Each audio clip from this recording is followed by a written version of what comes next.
तो मैं क्या बोल रहा था कि आजकल के बच्चों के बेटा लक्ष्य बहुत बड़े बड़े हैं, बहुत बड़े लक्ष्य हैं, लेकिन उसके पीछे एफर्ट बहुत जीरो है। एफर्ट अगर उतना ही लगा दोगे आपको सफलता मिलेगी। आजकल की इस दुनिया में बेटा किसी भी चीज को पाना एक इंसान से छीनने के बराबर है। हाँ, तो स्ट्रगल तो हर इंसान को करना है अगर अपने लक्ष्य को अगर आपको प्राप्त करना है। तो मैं यही आपको बताना चाहता हूं कि इससे निकलने का एक ही रास्ता है बेटा कि nothing is permanent in this world. जो आपको रुला सकता है वो आपको भुला भी सकता है, कोई बड़ी बात नहीं है। और हमेशा मैं यही सीखते आया हूं अपने ब्रदर से, जो मेरे गुरु रहे हैं, कि वो हमेशा मेरे को बोलते हैं कि बेटा तू जितना किसी से एक्सपेक्टेशन करेगा ना, जितना तू किसी से एक्सपेक्ट करेगा, आशाएं रखेगा, उतना ही तेरे को दुख होगा। अगर ये मेरा पेन है, लेकिन अगर मेरी बुद्धि काम कर रही है तो मैं इसको पेन बोलूंगा, लेकिन यही मैं इसको प्यार से बोलूंगा तो मैं बोलूंगा बाबू, सोना, मुन्ना, गोलू।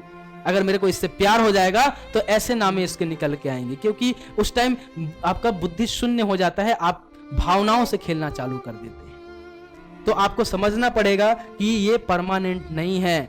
ये आपके लिए बाबू सोना है, लेकिन किसी और के लिए तो ये पेन नहीं है।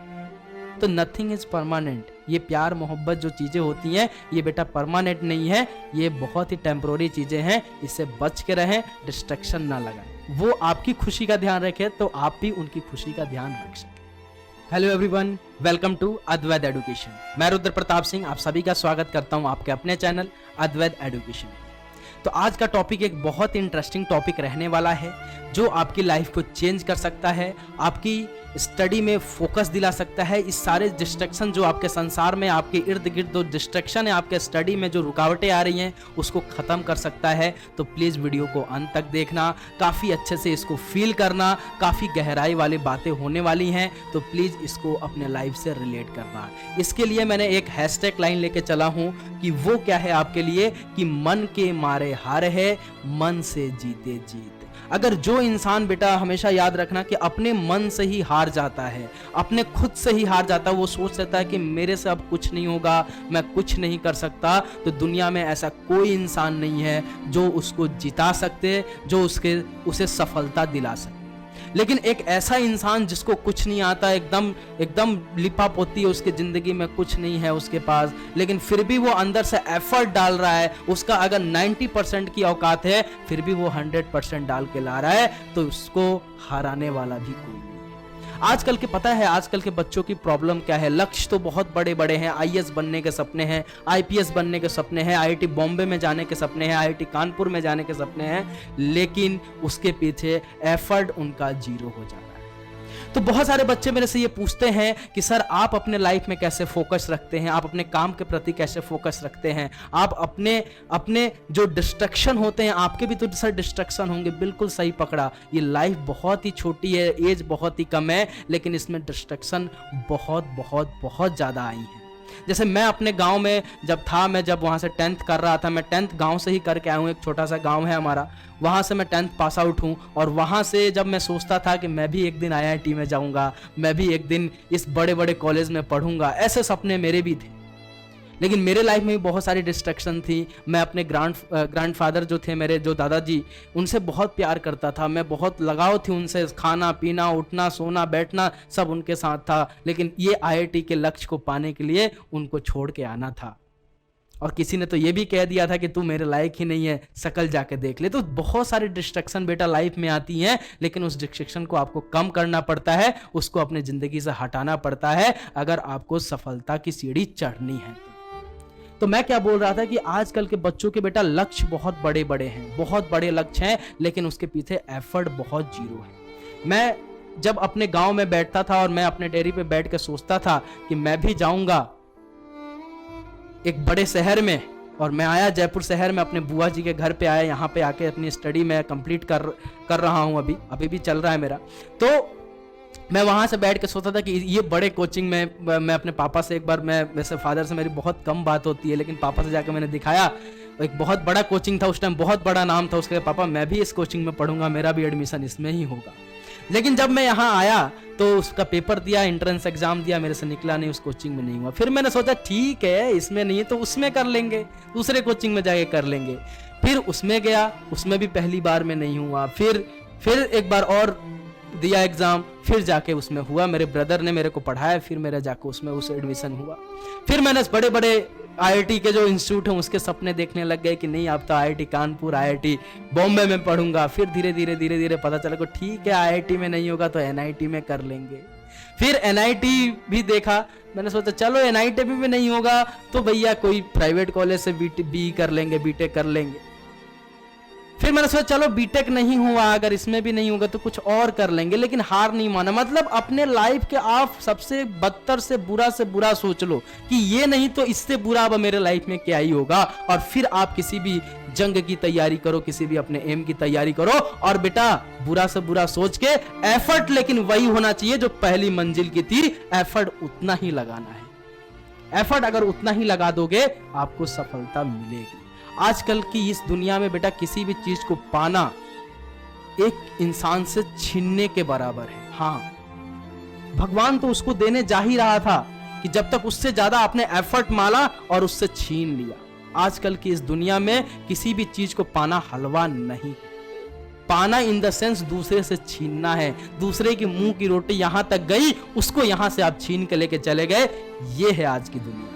तो अगर किसी चीज को अगर पाना है तो बेटा एफर्ट तो लगाना ही पड़ेगा। एज फॉर एग्जांपल आप देखो ना, शादी ब्याह में जाते हो, बहुत गैदरिंग होती है, बहुत ज्यादा भीड़ होती है, और अगर आपको वहां पे गुलाब जामुन खाना है तो आपको एफर्ट लगाना पड़ता है। इधर से घुसते हो, उधर से घुसते हो, इधर प्लेट लगाते हो और फिर आपको गुलाब जामुन मिलता है, तो उसके लिए भी स्ट्रगल करना पड़ता है। इससे भी ज्यादा अगर स्ट्रगल देखना है तो जिस दिन बच्चा पैदा होता है माँ के कोख से, उस दिन निकल के आता है, उसको ये भी नहीं पता कि वो मेरी माँ है, ये मेरे चाचू हैं, ये मेरे पापा हैं, ये मेरी बुआ है, ये मेरी दादी हैं, ये मेरे बाबा हैं, उसको कुछ ही नहीं पता है। लेकिन फिर भी वो अपना एफर्ट लगाता है। अगर एफर्ट नहीं लगाएगा तो वो मर जाएगा। जब माँ के स्तन से वो दूध का ग्रहण करता है तो उसको मुंह चलाना पड़ता है। उसको ये नहीं पता कि वो मेरी माँ है, लेकिन उसको ये पता है कि अगर मेरे को जीना है तो मेरे को ये जौ को चलाना पड़ेगा, अगर नहीं चलाऊंगा तो मैं दूध नहीं पी पाऊंगा। तो स्ट्रगल तो हर इंसान को करना है अगर अपने लक्ष्य को अगर आपको प्राप्त करना है। समझ रहे हो? बहुत गहराई बातें हैं, बहुत गहराई है, लेकिन अगर इसको समझ गए तो लाइफ बहुत अच्छा आपका सुधर जाएगा, बहुत अच्छी मंजिल पे आप चले जाओगे। मैं हमेशा बोलता हूं कि लाइफ में जितनी गलतियां करना है करो, लेकिन उन गलतियों से सीखो, उन गलतियों को फिर दोबारा अपने लाइफ में मत दोहराओ। और मेरे गुरु हमेशा, मेरे जो ब्रदर है हमेशा कहा करते हैं कि बेटा लाइफ इतनी बड़ी नहीं है कि हर गलती करके सीखी जाए। अगर कोई आगे वाला बंदा कुछ गलती कर रहा है उससे भी सीख लो कि मैं अगला ये गलती नहीं करूंगा। तो लाइफ में बहुत सारे डिस्ट्रैक्शन है, बहुत सारी चीजें हैं। अब जैसे वैसे आप तैयारी कर रहे हैं, फिर मान लो आपकी गर्लफ्रेंड पट गई, मोहतरमा जी बन गए जाती हैं, तो अपन मान लेते हैं कि जो है अब यही है। अब वो एक डिस्ट्रैक्शन है। बंदा काफी अच्छा था पढ़ने में, पढ़ रहा था, फिर एक दिन हो गया, हो जाता है भाई, लव है, प्यार है। प्यार बोलती हैं कि प्यार जब ही होता है जब दिमाग शून्य हो जाता है, दिल की बातें जब निकलने लगती है तब समझ जाओ कि आपका प्यार होना चालू हो गया है। तो अपन डिस्ट्रैक्ट हो जाते हैं वहां पे भी। इतने दिनों से पढ़ाई करते हैं, लगे रहते हैं और अपन महत्व नहीं देते हैं एक दिन का, एक पल का। जिस दिन बर्थडे है, कहाँ हो? तो वो बोलती हैं कि अरे ठीक है घर पे ही हूँ। अच्छा मिले क्या आज तो बर्थडे है, चलते हैं जीवीडी, कोल्ड कॉफी पिलाऊंगा। अरे नहीं पापा मना करेंगे।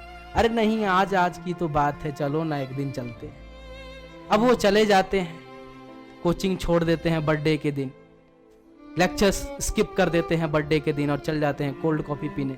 बेचारे 3 बजे जाकर बैठ जाते हैं, वो आती हैं 6 बजे। अब बंदा करे तो करे क्या, नई बनी है, गुस्सा करेगा तो छोड़ के चली जाएंगी। वो आके बोलती हैं सॉरी बाबू लेट हो गए। ये बोलते हैं अरे कोई बात नहीं, हमारा तो यही काम है, 2 घंटे और बैठ लेते, 2 कोल्ड कॉफी हम ही पी लेते, 6 बजे की जगह 7 बजे आती, कोई बात नहीं। ऐसे वो भावनाओं में खेलने लगता है, उसका इमोशनल फैक्टर निकलना चालू हो जाता है, इमोशन से खेलने लग जाता है वो बंदा। इमोशनली एकदम ब्लैकमेल जो होता है ना, एकदम इमोशन में उसकी बुद्धि एकदम शून्य हो जाती है। और ये गलत नहीं है, बहुत लोग इसको गलत मानते हैं, मैं इसको गलत नहीं मानता। मैं इसको गलत नहीं मानता हूँ, क्योंकि ये प्यार का एक इमोशन निकल के आता है जो वो व्यक्त करता है उस लड़की के सामने, क्योंकि भाई उसके लाइफ में कुछ चेंजेस आ रहे हैं, कुछ नई चीजें वो देख रहा है, नई चीजें वो पाने की कोशिश कर रहा है, लेकिन वो ये भूल जाता है कि उसके पीछे वाला जो उसकी एम थी, उसका जो सपना था, जो बढ़िया से बढ़िया जिसके लिए सोचा, जिसके लिए सारा एफर्ट लगा रहा था, उस टाइम को वो किल कर रहा है वहां बैठ के। और ये ऐसे इमोशनली वो चालू हो जाता है उनका टॉक शो, और वहां पे 4-5 घंटे, 6 घंटे, 7 घंटे, और ये ना जाने साल में कितनी बार चालू हो जाता है, बाबू आपने खाना खाया, सोना आपने खाना खाया। मैं इसको गलत नहीं मानता हूँ, क्योंकि आप जिससे प्यार करते हैं, आप उससे इमोशनली ही जुड़े रहते हैं। इमोशनल दिल की बातें आप कहते हैं, दिमाग से सोच के कभी बातें ही नहीं करते। जैसे अगर आप माँ को देखोगे तो माँ के जब बच्चे छोटे होते हैं तो कभी उसके नाम से नहीं बुलाएगा, चाहे कितनी नाम से नहीं बुलाएंगी वो, चाहे वो कितना भी प्यारा नाम हो, लेकिन वो नाम नहीं बोलेगी। बाबू, सोना, मुन्नू, गोलू, सब ऐसे नाम से, प्यारात्मक नाम से आपको उनको पुकारेंगी, बच्चों को वो पुकारती हैं माँ। तो वैसे ही वो बंदे का हालत हो जाता है, वैसे ही वो करने लग जाता है, वैसे ही वो रिएक्ट करने लग जाता है, क्योंकि वो ये सोचना भूल कर देता है। ये उसकी गलती यहाँ होती है। गलती कहाँ होती है ये सुन लो, कि गलती ये होती है कि वो दिमाग से सोचना बंद कर देता है। वो ये सोचना चालू कर देता है कि यही है जो है, ये परमानेंट है, ये परमानेंट है, जबकि वो क्षणिक चीजें होती हैं, 1-2 क्षण के लिए चीजें होती हैं जो आपके दिल में होती हैं, वो परमानेंट नहीं होती है, वो अस्थाई नहीं है, अस्थाई है, अस्थाई नहीं है। तो गलती कहां होती है कि हम उस चीजों को परमानेंटली मान लेते हैं कि अब मेरे लाइफ में जो है सो यही है। जो आपके फैमिली के सपने थे, जो आपके सपने थे, जो मेन एम था, उसको आप डिस्ट्रैक्ट कर देते हो। तो मैं यही आपको बताना चाहता हूं कि इससे निकलने का एक ही रास्ता है बेटा, कि nothing is permanent in this world. कुछ भी परमानेंट नहीं है। बड़े बड़े पहाड़े, बड़ी बड़ी ईंटें, बड़ी बड़ी मंजिलें, ये परमानेंट नहीं है। खुद आप भी परमानेंट नहीं हो इस धरती पे। Nothing is permanent. ये क्षणिक चीजें होती है जो आपको क्षणिक खुशियां दिला सकती हैं, लेकिन आपका अगर पूरे लाइफ में खुशी चाहिए तो एम आपका वही होना चाहिए, IIT में जाना या फिर NIT में जाना, या फिर जो भी आपका एम था, IPS बनना, UPSC एग्जाम क्लियर करना, जो भी था वो आपका एम होना चाहिए। समझ रहे हो? बहुत गहराई बातें हैं, प्लीज समझ कर। और फिर वो परमानेंट नहीं होती है, फिर एक दिन छोड़ के चल जाती है। बंदा एक दिन तो प्यार मोहब्बत में इमोशनली, और 1-2 महीने वो आंसुओं में गिराते हुए ऐसे डोलता रहता है, क्योंकि वो उस टाइम नहीं समझ पाता है कि ये परमानेंट नहीं है, ये परमानेंट नहीं है। तो इस डिस्ट्रैक्शन से निकलने का एक ही रास्ता है कि हमेशा याद रखना कि ये जो प्यार मोहब्बत ये जो चीजें होती हैं लाइफ में, ये एज ही ऐसा होता है, ये हो ही जाता है। और लेकिन ये आप अगर सोच के चलोगे कि बेटा this is not a permanent, ये आपके लाइफ की परमानेंट चीजें नहीं है, ये क्षणिक खुशी आपको दे के जाएंगी, तो आप कभी दुखी नहीं होगे, आप कभी आंसू नहीं गिराओगे। और हमेशा याद रखना, जो आपको रुला सकता है बेटा, वो आपको भुला भी सकता है। जो आपको रुला सकता है वो आपको भुला भी सकता है, कोई बड़ी बात नहीं है। समझ रहे हैं आप? बहुत गहराई वाली बातें हैं, लेकिन इस गहराई को फील करना, समझना। लव मैरिज करो, अरेंज मैरिज करो, 2 साल 3 साल काफी मोहब्बत होती है, काफी इमोशनल बातें होती हैं, लेकिन उसके बाद से अरे मेरा किस्मत ही फूटा था कि तेरे से शादी की, तो मेरा किस्मत फूटा था कि मैं गवर्नमेंट जॉब वाले लड़के को छोड़ दी। लड़की बोलती हैं, लड़के बोलती हैं, आपस में लड़ते झगड़ते हैं, क्योंकि उस टाइम अब दिल खत्म हो जाता है, अब दिमाग वाली बातें चालू हो जाती हैं, इमोशनल फैक्टर खत्म, अब वो दिमाग से सोचना इंसान चालू कर देता है। समझ रहे हैं आप? तो ये सारी चीजें हैं। अगर आपको इस डिस्ट्रैक्शन से बचना है तो नथिंग इज परमानेंट, ये सोच के चलो कि कोई भी चीज इस धरती पे बेटा परमानेंट नहीं है, जो है वो टेम्पररी है। और ये सारी चीजें जो आपके लाइफ में, जो आप स्टडी जब करते हुए जब ये सब चीजें आपको मिलती हैं, तो वो तो और भी टेम्पररी है, जो क्षणिक सुख देख के आपको जाती है, और 2 पल की खुशी, और मतलब ये समझ लो कि 2 का क्यूब का भी क्यूब, ये सारी क्या होती हैं, ये आपको खुशी तो 2 पल मिलेंगी, लेकिन क्यूब और 4 पावर बढ़ा दो, 5 पावर बढ़ा दो, तो उतने दुखी भी आपको देके जाएंगी। तो nothing is permanent, nothing is permanent. और हमेशा मैं यही सीखते आया हूं अपने ब्रदर से, जो मेरे गुरु रहे हैं, कि वो हमेशा मेरे को बोलते हैं कि बेटा तू जितना किसी से एक्सपेक्टेशन करेगा ना, जितना तू किसी से एक्सपेक्ट करेगा, आशाएं रखेगा, उतना ही तेरे को दुख होगा। भगवान ने 2 हाथ दिए हैं, 2 टांग दिए हैं, एक मुंह दिया है, इतना बड़ा दिमाग दिया है, इससे काम लो, इससे चीजें सीखो। किसी पे भरोसा मत रखो, किसी पे आप आधारित मत हो। कभी लाइफ में दुख का सामना नहीं करना पड़ेगा अगर ये सारी चीजें अगर आप लेके चलते हैं। अगर ये मेरा पेन है, लेकिन अगर मेरी बुद्धि काम कर रही है तो मैं इसको पेन बोलूंगा, लेकिन यही मैं इसको प्यार से बोलूंगा तो मैं बोलूंगा बाबू, सोना, मुन्ना, गोलू। अगर मेरे को इससे प्यार हो जाएगा तो ऐसे नामे इसके निकल के आएंगे, क्योंकि उस टाइम आपका बुद्धि शून्य हो जाता है, आप भावनाओं से खेलना चालू कर देते हैं। तो आपको समझना पड़ेगा कि ये परमानेंट नहीं है, ये आपके लिए बाबू सोना है, लेकिन किसी और के लिए तो ये पेन नहीं है। तो नथिंग इज परमानेंट। ये प्यार मोहब्बत जो चीजें होती हैं ये बेटा परमानेंट नहीं है, ये बहुत ही टेम्पररी चीजें हैं, इससे बच के रहें, डिस्ट्रैक्शन ना लगाएं। और देखो लाइफ में मैसेजेस, अब तो व्हाट्सएप वगैरह भी बहुत सारी चीजें चालू हो गए, हमारे टाइम पे ये नहीं था, हमारे टाइम पर नेट ही बहुत महंगा आता था। लेकिन ये डिस्ट्रैक्शन से बचना, ये आपका एक तरह से आप एक जंग लड़ते हो। अगर जो इंसान इस डिस्ट्रैक्शन से, इन सब चीजों से बच जाता है, वो सही में सफलता को प्राप्त करता है। समझ रहे हैं आप? वो अपने आप में एक जीता हुआ इंसान होता है। मैं ये नहीं बोलता हूं कि करो मत, हाँ लाइफ सेटल हो जाए, आपका जो भी हो जाए, उसके बाद से आप जो करना आप करो। पापा से पैसे मांग के जीवीडी जाते हैं, कोल्ड कॉफी पीते हैं, क्या मतलब है यार? पापा तो खुद अपनी रेस्पॉन्सिबिलिटी एक निभा रहे हैं कि इतने बड़े कोचिंग में आपको पढ़ा रहे हैं, वो उनकी रेस्पॉन्सिबिलिटी है, वो उसको निभा रहे हैं। बेटा इस इंडिया में या फिर किसी भी वर्ल्ड में ऐसे आप देखोगे तो बहुत कम ऐसे इंसान मिलेंगे जो अपने वर्क में खुश हैं, वर्क करते हुए खुश नहीं। तो बहुत सारे ऐसे इंसान हैं जो अपनी बस रेस्पॉन्सिबिलिटी को निभा रहे हैं, उनका काम करने का मन नहीं करता, लेकिन परिवार चलाने के लिए, बाल बच्चों को पोसने के लिए, उनके खाने पीने के ध्यान के रखने के लिए उनको वो काम करना पड़ता है मजबूरी में। तो बेटा वो भी रेस्पॉन्सिबिलिटी अगर निभा रहे हैं, तो आपका भी अगर मन नहीं कर रहा है पढ़ने का, लेकिन फिर भी आपको रेस्पॉन्सिबिलिटी अपनी निभानी पड़ेगी, ताकि वो आपकी खुशी का ध्यान रखे, तो आप भी उनकी खुशी का ध्यान रख सके।